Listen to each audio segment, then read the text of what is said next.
All right, so the coin we are covering today is the Mina Protocol, or the Mina token, which just got listed on Binance and shot through the absolute roof this week. So buyer beware, it might be a good idea to let this one calm down a bit before getting in, but obviously none of this is financial advice. Do what you want to do your own research, yada, yada, yada. But on Monday, Mina was, chugging along nicely at about $2.40 per token. Then the Binance listing news came out, and it absolutely shot up through the roof to $3.40 within seconds. But even with that dramatic climb, Mina is still just outside the top 100 on CoinMarketCap, with a market cap of just $578 billion, which, for everything Mina has going for it, is still, in my opinion, an attractive market cap with lots of room to grow if everything goes as planned for the project in the coming months and years. And even if not everything goes as planned, just some things go right for them. But Mina, if you aren't familiar with the project, is the world's lightest blockchain. That's their kind of claim to fame, and like essentially the easiest way to distill their core differentiator. We're big on concise and easy to understand explanations here at the Altcoin Podcast. So if you don't want to dive deep into the minutia of the snaps and the snarks and the snarketplace and the complexities of zero knowledge proofs, you have come to the right place. But basically, the theory behind Mina is that Bitcoin's blockchain is very large and will only get progressively bigger and bigger over time.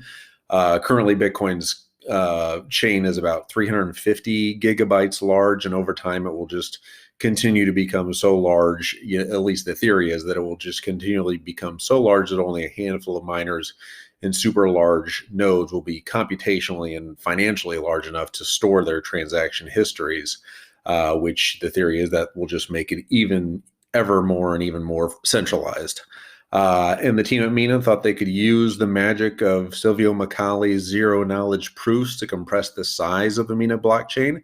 And they have done just that in creating a proof of stake blockchain that will always have a constant size of just 22 kilobytes, no matter how large the network gets and how many operators and users are on the network.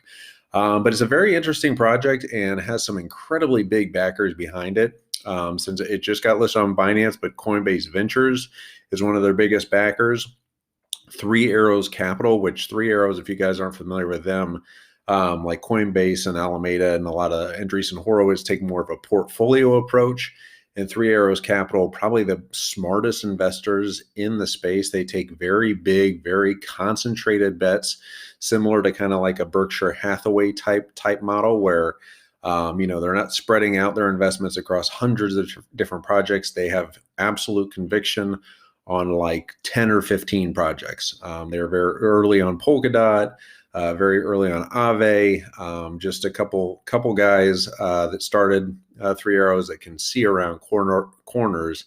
And usually whatever they're investing in and have a whole lot of conviction on is something that is probably going to be pretty interesting in the years to come. But anyway, you don't always just want to do follow-on investments to these big guys, but especially when Three Arrows Capital is very bullish on the project, you gotta keep them kind of on your radar. But yeah, I would say, as we saw with the price movement of the Binance listing, and Coinbase Ventures, historically does list the projects that they've invested on somewhere down the road.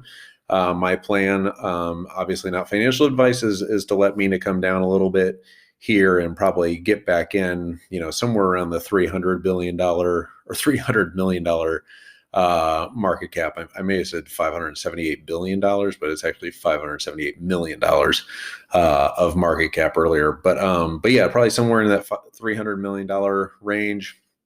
And it's something price prediction wise, I think can easily, probably 10x from there. I think a $3 billion market cap in the next, 6 to 12 months for Mina is certainly realistic. So because it's a very new project, very inventive team over there, very smart guys. So I think, we're at least very bullish on Mina going forward, and think it's a really, really cool project that just the investors alone, is almost a reason to take a look at it. But anyway, yeah, that's our thoughts on Mina Protocol, our price prediction in the next 6 to 12 months.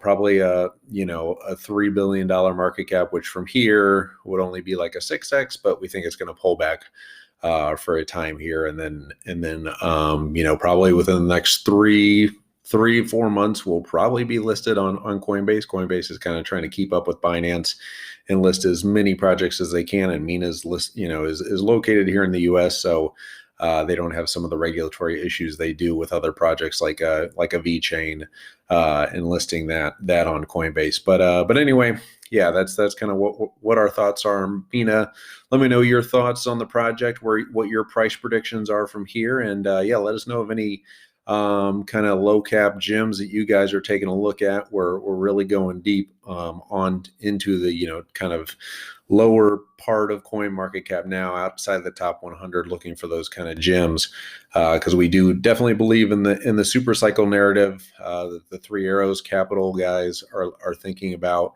And then also just the fact that a lot of the big minds in the investor space are looking at kind of the layer one wars coming up in the next year or so, and that heating up again as we're having kind of the DeFi narrative, the NFT narratives, and then the layer one narratives. And then I think Mina Protocol and others will be very much involved in that, the Solanas of the world and those types of projects. But anyway, that's kind of our thoughts today.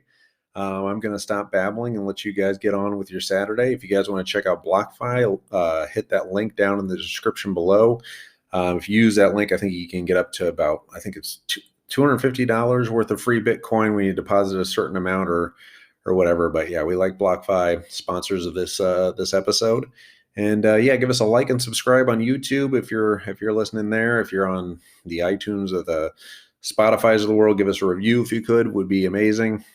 Try to follow us on Twitter. And yeah, I'm just going to stop talking because I'm literally just babbling at this point. All right, you guys have a good rest of your Saturday. We'll talk to you soon.